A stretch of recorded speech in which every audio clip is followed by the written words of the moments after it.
John Justice Show, live right now on the CW58. So September 15th, 2006, Katie Bolger promised her boss, then Tucson City Councilwoman Karen Uhlich, she would do a better job if she could have her job back. Uhlich rejected the request. Today, she won't say why. 6.5 years later, Bolger, after working for Karen Uhlich, after working for Rodney Glassman, now works for City Councilman Paul Cunningham. He's asked him for a second chance after a drunken run-in. She's getting one because of Paul Cunningham's indiscretions a year ago, getting drunk on a trip to San Diego. In the quintessential example of drunken logic, the report says she told officers that they were wasting resources by sending so many officers to deal with her, which, of course, they wouldn't have done if she hadn't been so confrontational. That's not the important part, though. Upon being handcuffed 1 block north of Speedway, Bolger deployed the textbook phrase, "Don't you know who I am?" and informed them of her job in Cunningham's office, one police report says. She went on to suggest the officers call Villasenor, the police chief, just for the of it, and decline their offer to get a ride home. When Ted Przelski, a fellow aide to Cunningham, arrived to give her a ride, the report says she grabbed him and commanded him to take a video of the scene, reminding him, "You work for me." So now you've got multiple incidents with Katie Bolger. Worked for Karen Uhlich, worked for Rodney Glassman, worked for Paul Cunningham. Plus, she's got a record, 2002 DUI, which is like charges were dropped. Obviously doesn't care about personal or public appearances because the night before her video release, she was out in public with the chief of staff for Regina Romero, Diana Rhodes, Tamara Prime, the chief of staff for Karen Uhlich, and Michael Key, CEO of the Downtown Tucson Partnership. They obviously don't care about hanging out with a local drunk chief of staff member either. So she gets picked up by Ted Przelski, who works for Paul Cunningham. You go back to an article I have from 2010. 3 Democratic contenders have legal run-ins. Ted Przelski, a 40-year-old Democrat running in a 5-way bid for LD 28 House seat, has a host of unpaid traffic citations at the Tucson Municipal Court referred to collections. Since 2008, he's been cited for such offenses as improper left turn, a license plate not in a visible position, driving without current registration, driving on a suspended license, and failure to stop for a red light. Deputy Court Administrator Christopher Hale calculated the outstanding fines at $4,628 and said Przelski's license was suspended and his income tax refund was intercepted. He now works, 2010, he works for Council Paul Cunningham's staff as well. Przelski said he wasn't aware the outstanding amount was so high. He acknowledged his return had been garnished and said he'd made some payments but was unaware of some other fines. He said he would address those outstanding fines. Lots of really upstanding members of our society working for our city council members and getting paid for on your dime. So that makes 3 attempts to abuse her position in one stop, getting back to Katie Bolger. And that's the real issue, according to Tim Steller. Officer Bill Bonanno, president of TPOA, called Friday for Bolger to resign because she hadn't apologized publicly in 2 weeks after the incident. It's obvious that Katie has a problem. I sincerely hope she gets the help she so desperately needs. Bolger did finally issue an apology yesterday. We read that to you. Seeing that, Bonanno said Tuesday he's willing to give her a chance to show she can do better. Clearly, her apology means there is hope she will prove Cunningham's decision to keep her worthwhile, or he'll move off from office. She'll go and either run for office or just she'll end up landing in another city council seat, keeping her cushy $50,000 a year gig and medical benefits.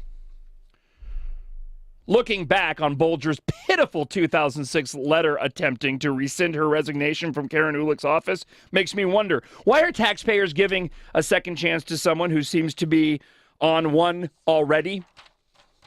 Now, TPOA, Tucson Police Department, has issued another statement. Katie Bolger issued a public apology for her behavior for March 22nd. We're glad she is acknowledging her personal responsibility for the incident. From that point of view, we accept the apology. Where the apology misses the mark is that she fails to acknowledge the most disturbing action of the evening. Ms. Bolger repeatedly attempted to use her position to garner special treatment.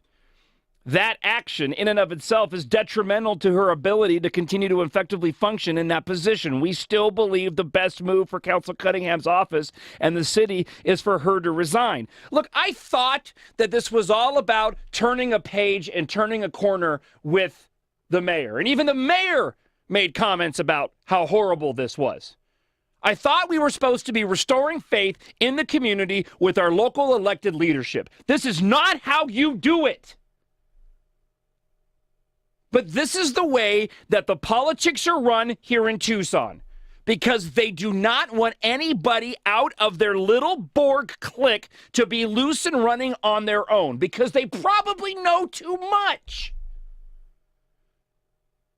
Look at how long it took to oust Obermeyer out of the TCC.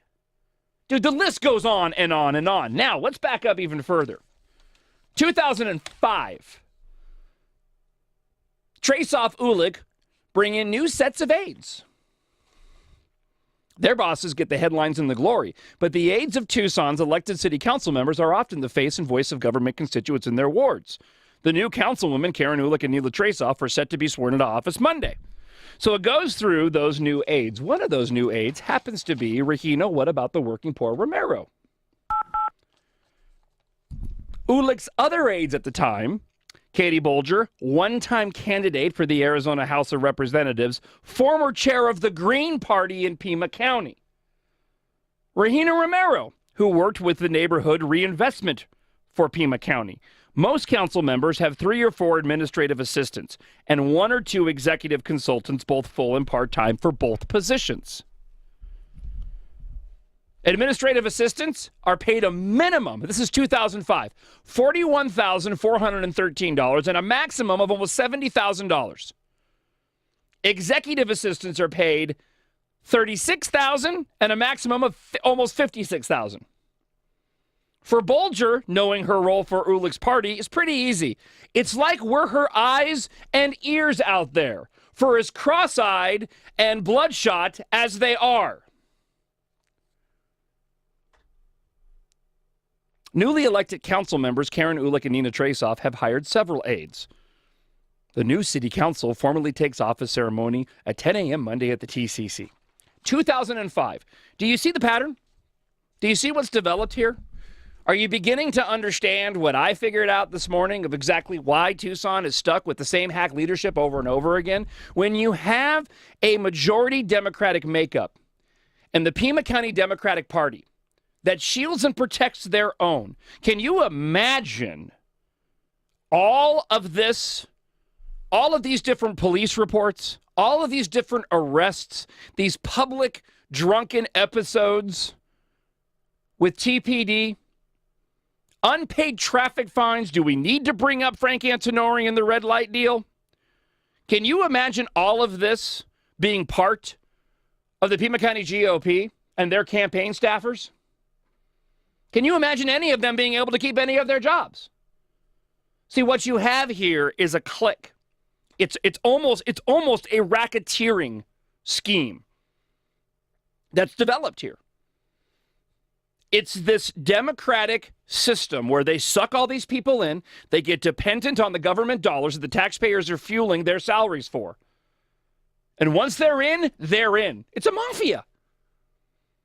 And no matter what they do, they're shielded. They're protected. Partly because they know that they'll do what their overlords say, and partly because I'm sure they don't want any of them getting loose to expose everything that's been going on. This is why Katie Bolger keeps getting another job.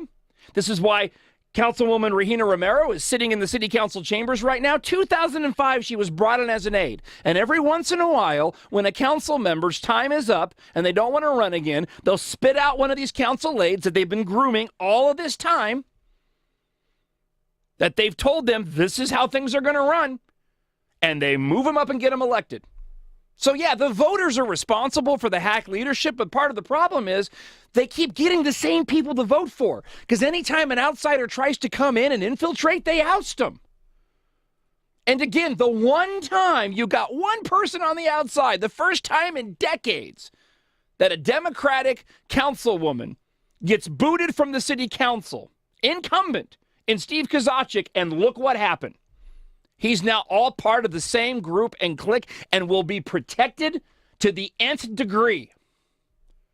You think they'll run a Democrat against him? No way. Do you think the reason why he turned to a Democrat because he knew he can get elected and the Pima County Democratic Party told him that? Absolutely. And now he's all part of the same Borg, the same cycle. I mean, back off of the Tucson City Council for a moment. Look at Raul Grijalva. Look at Adelita Grijalva. This is why. They've got a well-oiled, radical, progressive machine that is destroying Tucson.